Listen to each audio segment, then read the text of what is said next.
welcome everyone to the Get to Know Glasgow podcast. This is a special USA edition. I have two US students with me who are actually currently studying in Glasgow. Hello, my name is Ashley. I'm going to be your host today. I am a senior international officer with University of Glasgow. I'm actually based here in the United States, and there's four of us based in the United States that help students with applying to Glasgow, questions about anything Glasgow related before you end up on campus. The two students that I have here today are Sam and Anoosha. They are amazing ladies who are here to talk about their experience of living and studying in Glasgow and why they chose to go on an adventure to study abroad. So I'm going to let the ladies introduce themselves. Sam, if you want to go first, you want to talk about what you're studying and just anything you want to mention in the intro. Yeah, sure. My name's Samantha. I'm a joint honors, which is kind of like a double major, film and TV and theater undergrad student, and I'm from New Jersey. Hi, I'm Anoosha. I'm from San Francisco, California, and I am currently a master's student in the Earth Futures program. But I also did my undergrad here in geography. So this is my fifth year in Glasgow. Amazing. So, we're going to be covering some topics today, all Glasgow related. And a lot of the topics cover questions that students typically ask before they decide to apply and head over to the UK and Scotland in particular. So, I'm going to go ahead and just kind of introduce each topic and then have the ladies speak on their experiences with each topic. So, first and foremost, let's talk about applying to Glasgow, which is the first big step in the whole process. So, Sam, if you want to talk about, why you decided to apply to Glasgow, what the process was like for you, if it was hard, easy, why you chose Glasgow in general. Sure. Yeah, of course. Well, I distinctly remember wanting to study abroad.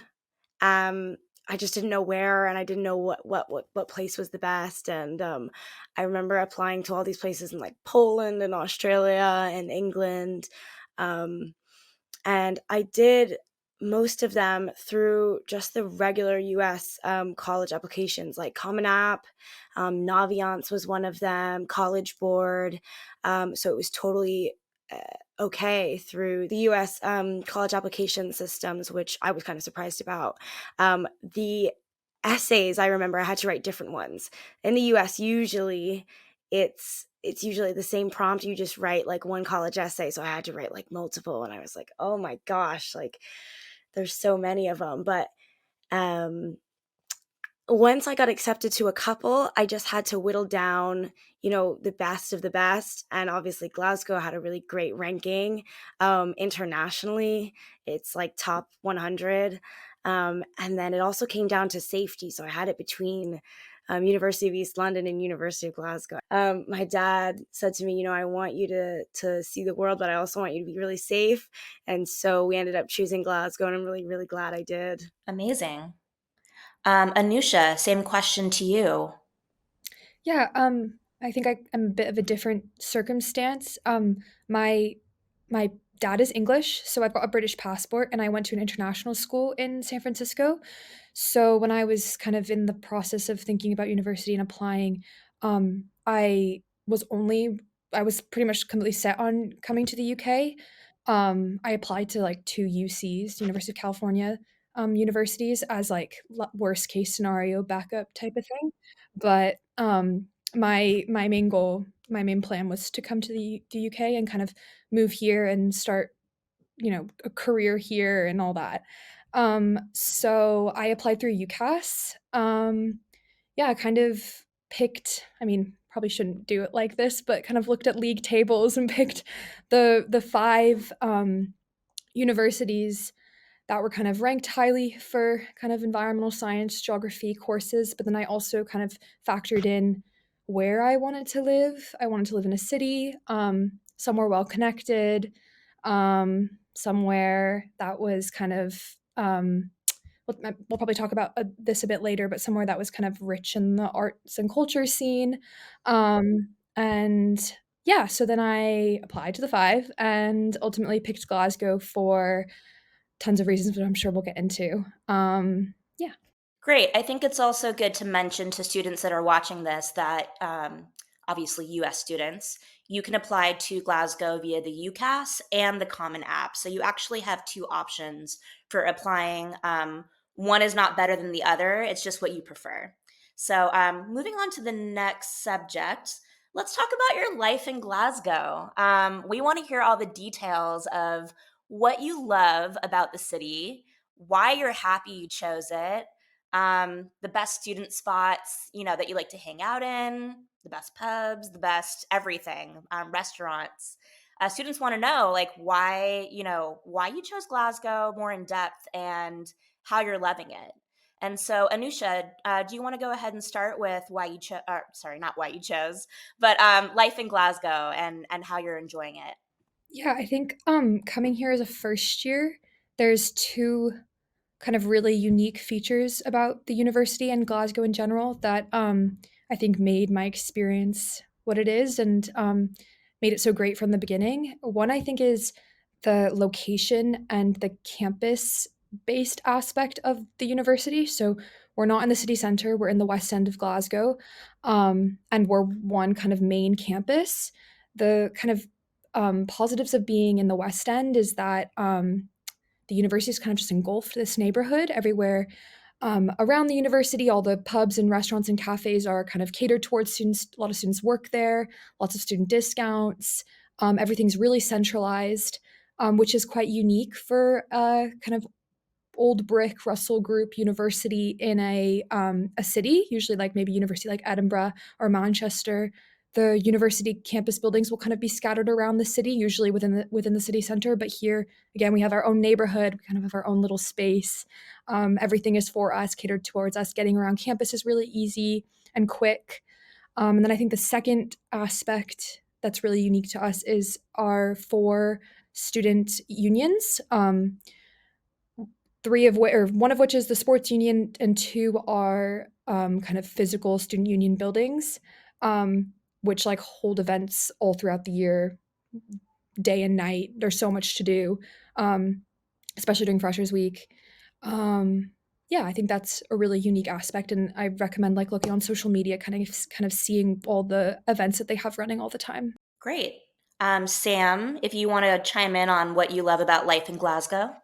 Oh my gosh, where do I even start? I feel like I should have made a list. Yeah, I was going to say the student unions, I think, like, especially for freshers, there's that huge, like, party culture and, like, have a good time kind of vibes. And then kind of combined with, like, I know we're going to talk about the history and the architecture combined with this, like, West End, like the thrift shops and the cafes of the West End energy. But then it's so close to the, like you were saying, Anusha, sorry, I know I'm covering exactly what you said, but then you've got, first of all, you've got free bus travel under 22, so you're in and out of the city whenever you want.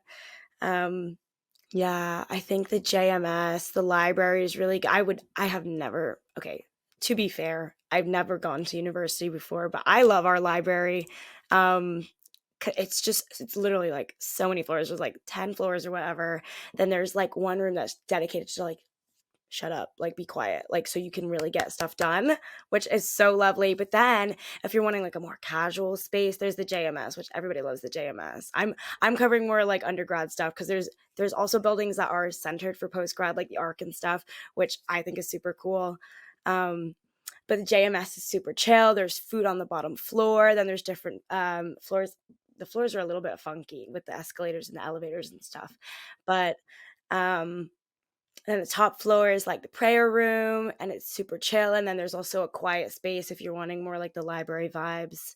Um, it's the university has invested so much into their facilities for their students. So I'm always on campus and I definitely recommend this campus. It's so good. I just thought of another one too. The art, yeah, like I said earlier, the arts and culture scene here is really great. If you're into seeing live music, I think there's over like 130 um, shows, whether that's music or comedy, a week here in Glasgow. Got some really historic gig venues as well, like the Barrowlands Ballroom. Um, like these days, I see maybe like at least one live music show a week, I want to say. And then I've just like around pubs and stuff in the West End, but then kind of the opportunities to see maybe like your favorite artists are very frequent because in the UK, when artists come to the UK, they kind of pick the city, they pick London, Manchester, Birmingham, and Glasgow. So it's definitely a hub for music, and it's also a UNESCO World Heritage Site for music as well, I think. Um, so yeah, if seeing live music is something you're into, there's so much of that here. Definitely to add on to venues, because 'cause I'm a theater student, so they, like, force us to, like, go see shows all the time, so we're current. There's the Tramway, which is, like, kinda more like abstract art and performances. There's a Play a Pie and a Pint, which was such a culture shock for me because 'cause I'd never had a meat pie in my life or a pint of beer, but, you get there and you pay, like, your student ticket, which is super cheap because you're in the West End of the University of Glasgow, so everything's, like, student prices. You have a pint, you have a little like Scotch pie, mince pie, and you see this like play, which they're all like local, they're all like small, either performance groups or devising groups. And I'm trying to think, there's the O2, there's the Barrowlands. So many people play here, like Billie Eilish, Doja Cat. So it's definitely a big hub for arts, music, performances. So it's really lovely, especially for me as a film and theater student. Great. Yeah, I was going to bring up the fact that obviously working for Glasgow, I found out that Glasgow has the most live music out of anywhere in the UK. So, especially what Anoosha and Sam were bringing up, that if you like live music, then you're going to get your fill here in Glasgow. So, let's move on to Scotland in general. Um, what are your views on Scotland adjusting to Scottish culture? A lot of times I have students asking me that are also a little bit worried about adjusting to a new culture, living in a foreign country. Um, if you have any tips or tricks for them on how you adjusted to Scottish culture, how you find Scottish culture and the Scottish people, I think that a lot of US students definitely are eager to know that info. So, Samantha, if you want to start with, yeah, how you feel about Scotland and the adjustment to Scotland. This is my Roman Empire. This is like I could go on and on forever because my culture shock was like getting smacked in the face. Like it was like so like whoa. Like I mean, first of all, I think that Scottish culture is absolutely beautiful. And if you do get the chance to study here, especially if you're under 22 and you've got your free transport bus card, use it. Like get up to the Highlands, get up. I visited last year. I visited the Isle of Harris, which is in the Outer Hebrides, which is absolutely amazing. Like, I mean, I've never seen anything like it in my life. It's a bit chilly up there because it is north, but there's beaches and just like sun. I've just like nature that I've never seen in my life before.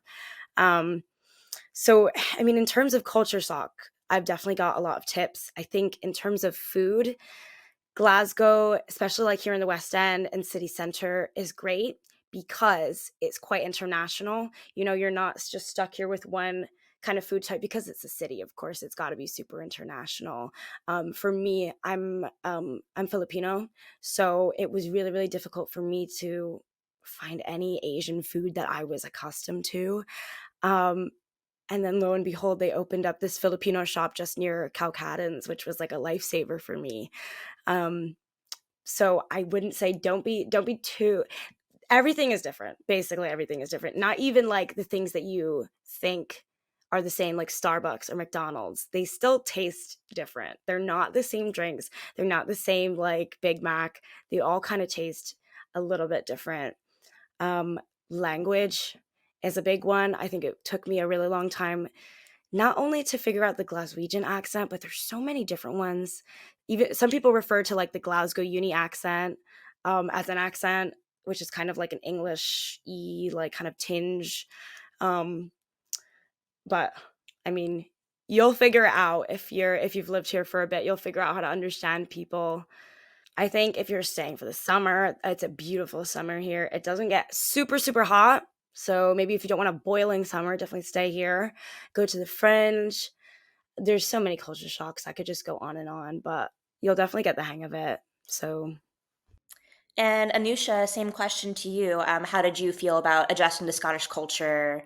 Did you hit any roadblocks? And then what do you obviously love about Scottish culture as well? Um, I think my favorite thing about Glasgow, or sorry, Scotland in general, is kind of the landscape and the green space here. Especially, it was really useful for my degree as well. Um, yeah, I mean, even in there's the landscape in Scotland is gorgeous. During my time here, I've been able to like go up north, go to Isle of Skye, kind of hike a lot, go up some Munros. Loch Lomond's really close. So yeah, the landscape is very different from where I'm from. So that was maybe a bit of a shock, but in a positive way, definitely. Um, Glasgow as well. I think it's the greenest city in the UK, if I'm not wrong, or like one of the greenest cities in Europe. Um, the university is like just adjacent to like a massive park, Kelvin Grove Park, and we have the River Kelvin running um, through the West End, so you can literally like walk along the river path across the city. Um, so that's very different from kind of the urban landscape that I grew up in.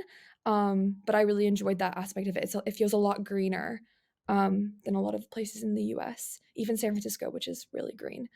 Um, Glasgow is one of the friendliest places I've ever been. People on the streets will like come up to you and try and help you if you look a bit lost or if you're looking a little too American. Um, Glaswegians will really like welcome you with open arms and will want to help you in any way they can. Um, so yeah. Yeah. No, I agree with that. I sorry, Sam, I didn't mean to cut you off if you wanna chime in too. No, it's okay. I just I would definitely, not because I'm on this podcast or anything endorsing Glasgow, but I'd probably even go as far to say, like, if you've never been to England or Europe, like, come to Scotland first. I think my experiences within other countries in Europe and within the UK, I think my friendliest first impressions of the people, it's been the friendliest here. I remember coming from Jersey my first year and being like freshly 18 and coming here and walking down the street, obviously extremely lost, extremely American, like Anoosha said. And you can tell when an American person walks down the road. And I remember I think this lady came up to me and she's like, "Oh, you're Ian." And I was like, who are you? Why are you talking to me? Get away from me, because I was like, oh my gosh, like this person's gonna like take my money and my bag and run away. And "You all right?" is like just like a way to say like, "Hello, how are you?" It's like it's actually the friendliest city. Like, you spark up conversations with the most unlikeliest of people at the bus stop, and it's like, I'm so comfortable. I feel like this is, obviously, I'm very accustomed to, I've been here for 3 years. I feel like after 3 years you kind of got the hang of it. But I'm so happy to just strike up conversations with people here. I would definitely say that people in Glasgow are like the friendliest like I've ever encountered. Spain, Italy, UK. No, I totally agree that Glasgow's super friendly. I did live in England before, and then so visiting Glasgow and experiencing it, I'm like, wow, people are a little more outgoing here. They definitely will talk to you on the street and want to help you, as both ladies have talked about. So yeah, I can concur with that. Also, want to bring up to students that if you want to look up what's called the W curve before you come to Scotland. Let's say you apply, you get in, and you decide to come over. I do recommend looking up the W curve, which kind of shows you the stages of what you're going to go through during your time abroad. So, yeah, just wanted to bring up that little tidbit. Let's move on to the next category, which is going to be accommodation. The students ask about accommodation all the time. So, Anoosha, if you first want to chime in on if you lived on campus, I know that you said that you studied here during your undergrad. If you want to talk about if you lived on campus then, and if you live on campus now, also as a post grad student, and just your experience with that. Yeah, in my first year, I stayed in like first year undergrad, I stayed in student halls. I stayed in Queen Margaret halls, which are the ones where you share a flat with 5 people, so you share a kitchen with 5, and then you get your own room and your own like ensuite bathroom, which was nice, especially because it was COVID and stuff, so felt maybe safer than Murano, which is the bigger one. But if you're looking kind of for meeting a lot of people at once and at high intensity, that's definitely the place to be. And then since after first year, I just moved into like a private rented flat in the West End with friends that I made in second year, and then same in third and fourth year. Lived in another flat, and then I currently live in the same flat I've been in since third year, and it's literally like maybe a 5-minute walk from campus. Like if at the top of my street, I can see a university building. So I live really locally, and students usually will just move into flats within the West End or even like within the city center. Glasgow's quite well connected. We've got a subway that runs in a big circle around the city, and then also a bus network. And then, like Samantha said earlier, if you're under 22, you get a free bus pass. So it's quite affordable. So even if you don't live in the West End, it's still really easy to get to campus. Cool. And do you actually live in the West End, Anusha? Yeah, I do. Like I said, like I can see a university building from like the top of my street, which is so nice. I can like roll out of bed maybe like 10 minutes before a lecture and still make it. And it's my understanding that a lot of students will move out their second or third year and get those private Yeah, flats with yeah, friends. that's pretty standard. The university doesn't offer or guarantee you university accommodation after your first year.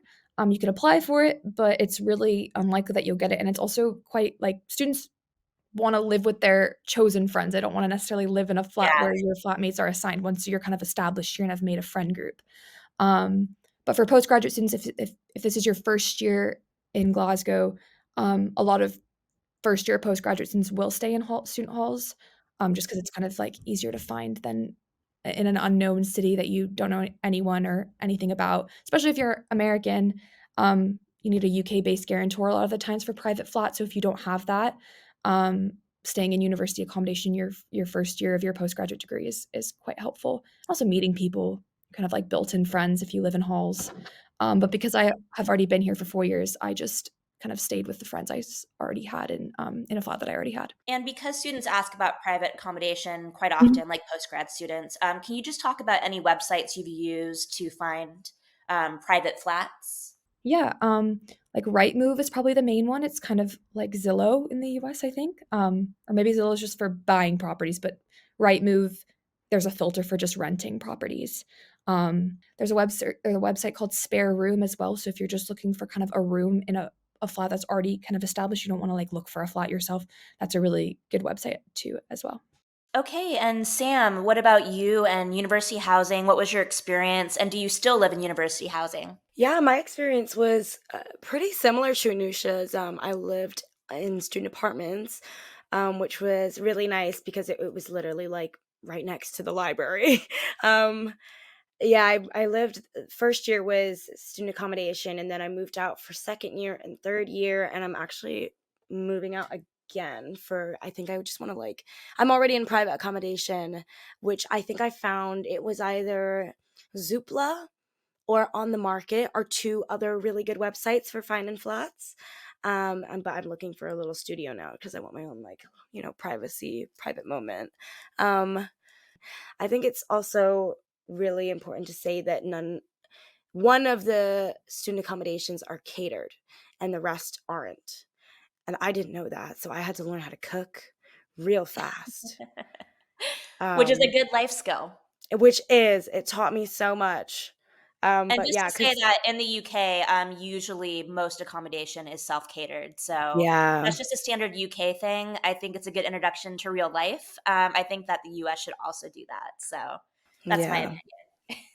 I agree with you. Also, the catered one is near the vet school, so it's about 40 minutes away. So it's not really a kind of standard one that non-vet students stay at. So if you're like set Right. on wanting a catered one, sure, but just know that you're 40 minutes away from campus and you're with all the vets. So This is actually a good segue into our next topic, which is cost of living. Obviously, grocery shopping is a part of that. So, because you guys experienced being self catered when you were first in university housing, do you want to talk about, what it was like grocery shopping in the UK, what the prices were like, and then just also going into cost of living in general, how you feel about cost of living in Glasgow and Scotland? So, Anusha, if you want to start. Yeah, well, being from San Francisco, the cost of living here is a fraction of what it is there. So I love that. I love Glasgow for that. Food and rent, it's insanely cheaper than it is at home. Um, there's lots of shops in the West End, ranging in kind of fanciness. So you can really budget as much as you want or spend as much as you want on those kinds of things. Um, Maybe some tips about budgeting. Monzo accounts are really great because as you're spending, it will kind of categorize your spending, so you can kind of see if you're matching the budget you've set yourself. Something I also do is like um, having two accounts, maybe like a savings account and your checkings account, and then every week I transfer myself, or in my undergrad I did this. Every week I would transfer myself my like weekly budget so that I also wouldn't overspend. Yeah. I love Monzo also. This is not a sponsorship of any kind, but I used Monzo in the UK. So, in case you guys don't know what Monzo is, it's a UK bank account that's basically all online. And what Anusha was saying, it has a lot of budgeting features, which I love. So, you guys might want to look into that as a bank option, but there's a lot of traditional banks as well in the UK. Sam, what about you? How did you feel about cost of living, grocery shopping, price of rent, things like that? Okay. So, well, I think groceries first. I try to keep it to like 100 quid per month. But it depends really on if I'm wanting, like Anusha was saying, there's definitely a range of like more expensive like groceries, which I've got that down to a T, I feel as well. So I feel like you want to save little, then there's kind of like Tesco. And then you've got like Waitrose, M&S is kind of over here. So there's a couple different, obviously these are UK grocery stores, but a couple different places for whether you're wanting to maybe spend a little bit more for more quality items or whatnot. And then also, I think something that saved me last year was, like you've got like an essay due in like 24 hours and you can't cook dinner or whatever, lunch. There was that app Too Good to Go, which is to prevent food waste from restaurants and cafes and stuff like that. So if something's going bad the next day, you can get it on Too Good to Go for maybe like £4, £5 or something, and they'll just send you a goodie bag of whatever they don't want to waste, which is really good for if you don't have the time to cook or stuff like that. I think for rent, student accommodation, I was paying, I think it was 400 per month, and with student accommodation, I don't I don't remember being charged extra bills like heating or electricity or water. It's important to say that as a student, you should not be paying council tax or water tax. So if leave student accommodation, because student accommodation, you're not paying bills. But once you move out to private accommodation, you need to say to Glasgow City Council, I'm a student, and they will literally send you a bill with £0 on it because you don't need to be paying for water or council tax. So the only bills that I should be paying are electricity and gas. So right now in my private accommodation, my rent's about 500, just under 600 for gas, electricity, and Wi-Fi. So that's pretty good in my opinion. I think that's great. So I agree that cost of living in the UK tends to be a lot cheaper, especially with groceries.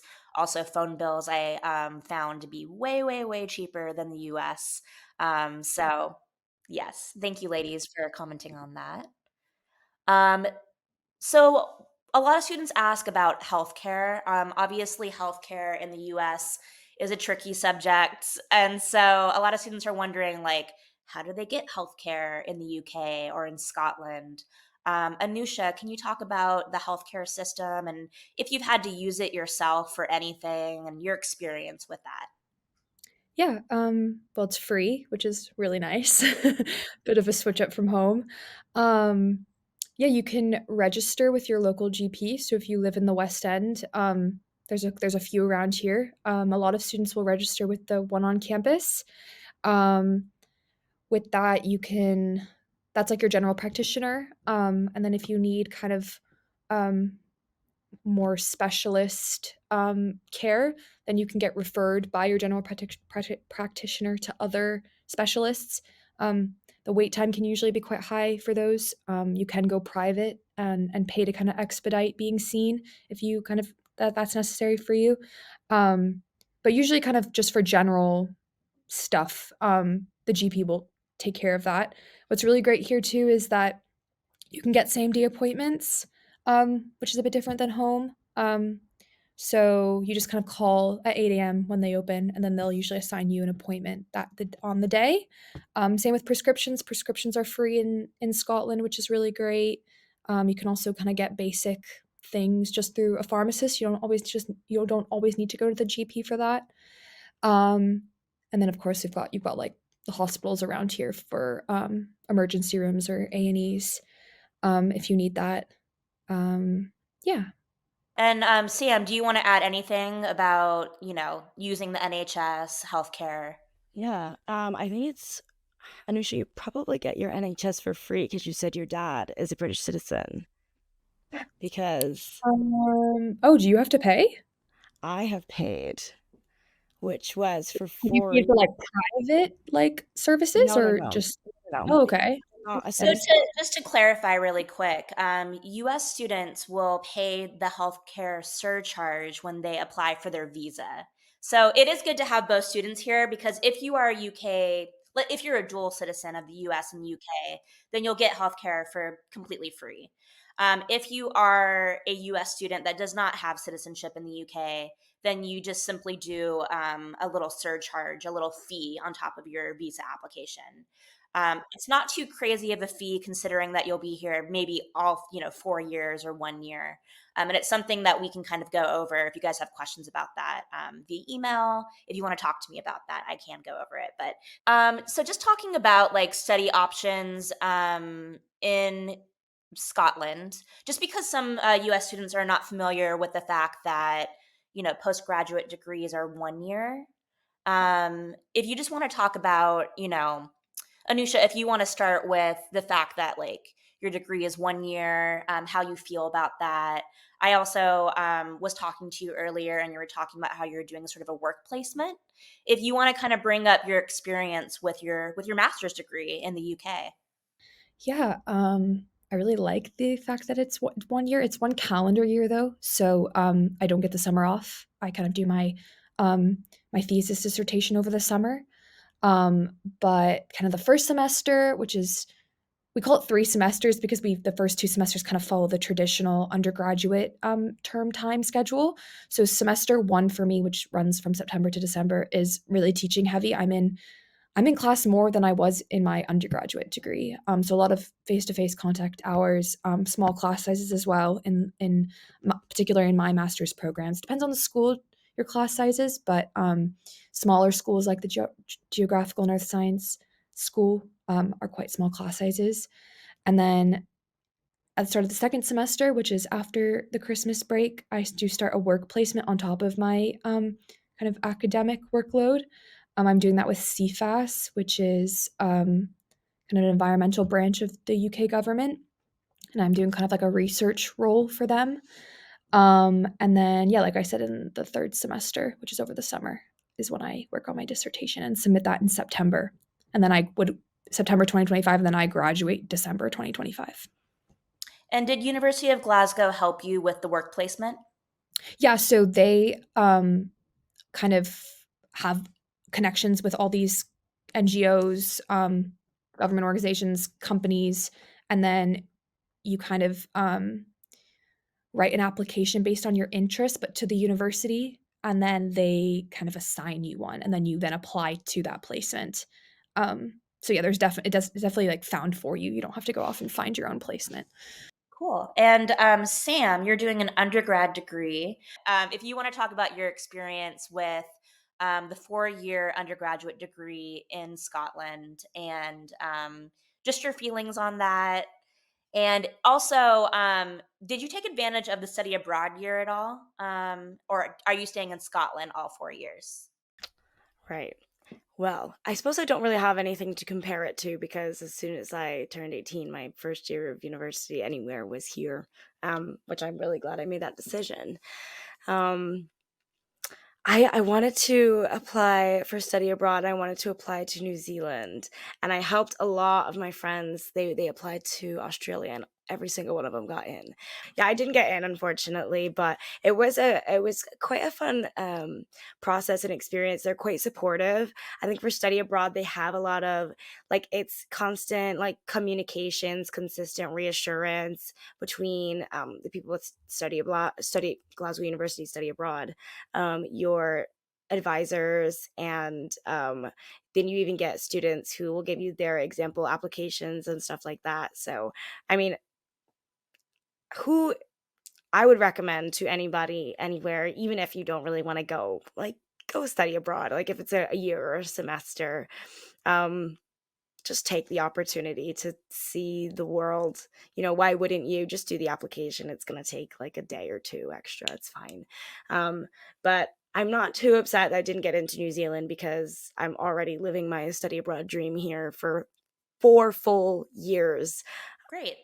So to recap, it is 4-year undergrad degrees at Glasgow and 1-year postgrad degrees, and you do have the option of studying abroad during your undergrad degree if you want to. There's a lot of different countries that you can choose from, and just like Sam said, there is a study abroad team on campus that will help you with that process. So yeah, that's cool. So, clubs and societies. I know there's a plethora of clubs and societies on campus.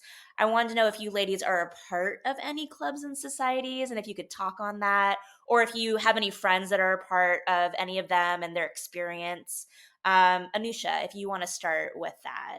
Yeah, I definitely did a lot more of this in my undergrad than this year. But in my undergrad, um, I was part of the Geography Society. So we have academic societies here based on kind of your degree, and those are really great to kind of get to know people in your course in your year and maybe other years as well. Kind of network a bit with people who are studying similar or the same subject as you. Um, they'll do like pub crawls, sub crawls, kind of more like social things in the evening, but then they'll also run kind of more career events, talks from lectures or outside speakers. Um, yeah, so a lot of like opportunities within your course and to get to know like a lot of people. Then there's also just like fun societies, and there's something for everyone. I think we have like a wine society and a cheese society and a wine and cheese society. So there's literally a Shrek society, a hummus society, different kinds of music societies. So anything you're interested in, we definitely have it. And if you there isn't, I think you only need like 2 people to make it a society or something like that. Um, and then I also was part of some sports clubs. So I did surfing and football in my undergrad, women's football, like soccer, um, which is, yeah, another great way to meet a lot of people from different year groups and different courses as well. I actually heard that the biggest club or society is the Taylor Swift club. So it kind of shows you like how many clubs there are. And what Anisha said, you just need like 2 or 3 people to start a club, right? So it like, as you can imagine, there's something for everyone. Sam, same question to you. Are you a part of any clubs or societies? And if you want to speak on that. Yeah, I think when I got here, it was like, all right, because in high school, I hadn't joined as many, and I was kind of regretting. So I kind of went on a club society joining adventure, and I did Stag and Sicilians, which is like musical theater and play kind of um, just theater societies. And then I joined Pole Dancing Society, which I am now on the board of. I do PR for them, which was kind of amazing. I went from not even knowing what pole dancing was to now I teach the intermediate level. I do the PR. And I'm just like way more confident in my body, which is awesome. With sports, there's even like I think there's netball, which I had never even heard of netball before. There's like a Quidditch society. There's a David Tennant society.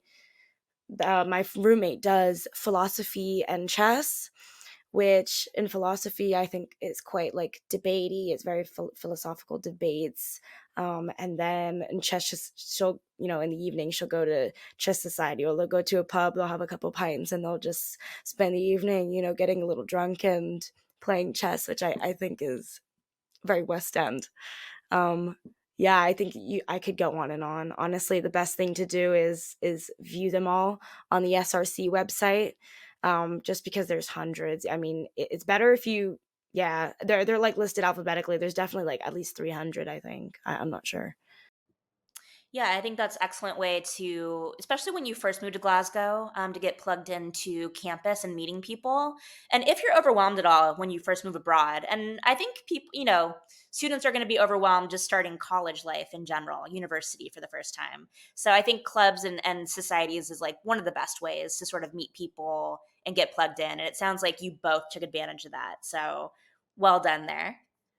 Um, we kind of talked about this a little bit, but moving on to jobs and careers. So, just for students to know, under your student visa, as it stands right now, because visa laws sometimes change, but this has been a rule for a while that you can work up to 20 hours a week as a student. So, Sam, if you want to go first, have you had any jobs while studying at Glasgow? And then also, this is also going to cover. Have you been to the career center to talk about internships, future careers after you graduate? What's been your experience with maybe the career center if you've used it at all? So I've not used the career center at all. So maybe Anusha, if you want to take that. But um, at first I was like, oh no, like I can't work that many hours. What am I gonna do? I can't do the things that I want to do because of my visa limits. But I think it's important to note that one, that is only during term time. So summers you can go wild making money. Um, I got a job at a nightclub in the city center, which sounded kind of bad when I told my parents, but with the Glaswegian, like, kind of culture here, nightclubs are kind of like, as soon as you turn 18, like, kinda thing. It's, like, fun for freshmen and stuff like that. So, I work only 8 hours a week because it's only, like, 4 hours on a Friday and 4 hours on a Saturday night. And then I also work with the University of Glasgow just to create content for their Instagram and TikTok and YouTube and stuff, which is only a couple hours a week if I do any. So two part-time jobs that are quite flexible and, allow me to keep studying and participate and volunteer as much as I can without, going over the hours and still like making enough money to pay my rent and groceries and stuff. So I'm feeling very lucky, but also very grateful for, Glasgow to have offered these opportunities to me. And Anisha, you were talking a bit about how you have a work placement, obviously. So that's part of what you're going through. But have you had any other type of job while you've been at Glasgow? And then have you used the careers service center at all? Yeah, maybe I'll just start with jobs that I've had first. I work with the external relations team at the university, so doing things like campus tours and open days or podcasts like this. So I make a bit of money on top of my studies that way. I also, over the summers, work at the student services desk in the Fraser building, just helping people with like just day to day student admin issues or like registration and enrollment support. So that's a great way to make money. I obviously don't have the like visa working limits, so that's been quite nice. Not having to kind of work around that. But then the careers services through that you would get access through the university once you're a student are really great too. You can kind of filter your search. So I've kind of filtered it to more like environmental geography type kind of careers, um, graduate level entry.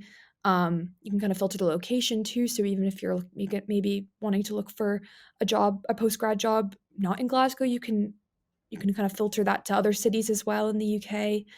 And then you can also set up a feature where you get like a weekly or daily email with like all of the new postings, so you can get like first viewing of all the jobs once you're kind of in that time where you're really needing to apply for jobs. I haven't really come to that time yet. But when I have the notifications on, so I do get the email every morning, but I don't. I think once I'm kind of in that period, maybe September time of 2025 is when I'll definitely be utilizing that service quite a lot. What's also great too is you can get one-on-one counseling with career services. So that's anything from like CV writing support to kind of interview prepping or just like career advice in general.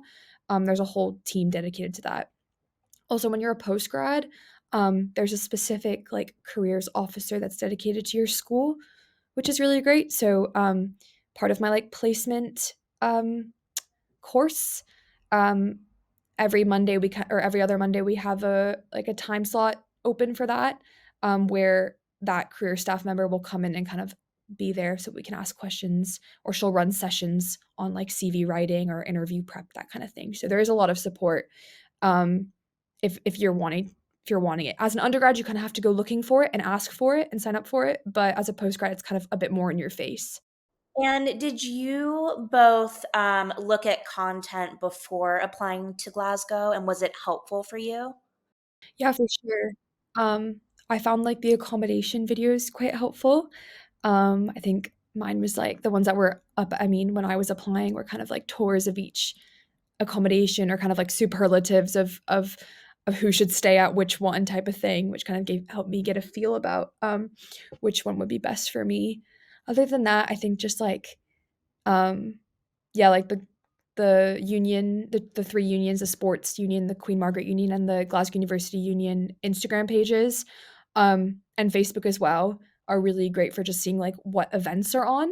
Also, if you are any of your interests, if you search like that interest and then Glasgow Uni or something like that, chances are a club, society, or sport will come up for that. So I did that a lot when I was just like trying to see what was on offer. Um, and then you can kind of see if what your interests are offered here. Cool. And Sam, did you also look at content before you came over to Glasgow? I definitely binged the University of Glasgow YouTube page, like, really bad, because obviously I was trying to figure out desperately, like, and quickly which university would be better for me, and I was doing all this comparing. But I wish, and I have definitely watched one of these, because I'm sitting here, I'm looking at our three faces, and I'm like, this is looking really familiar, and I think I might have watched one of these with two other students. I'm kind of Hilarious. getting, like, deja vu, it's kinda weird. Um, I would definitely recommend checking out other social media, though, like TikTok and Instagram. I would not have even thought that University of Glasgow had those social medias, but they're so much more personal. And then also Uni Buddies, on the University of Glasgow website, when you can just text a student if you have a question. I had no idea. I wish I did, but that's why I'm recommending it. Yeah, Sam brought up a great point. We have a feature on the Glasgow website called UniBuddy.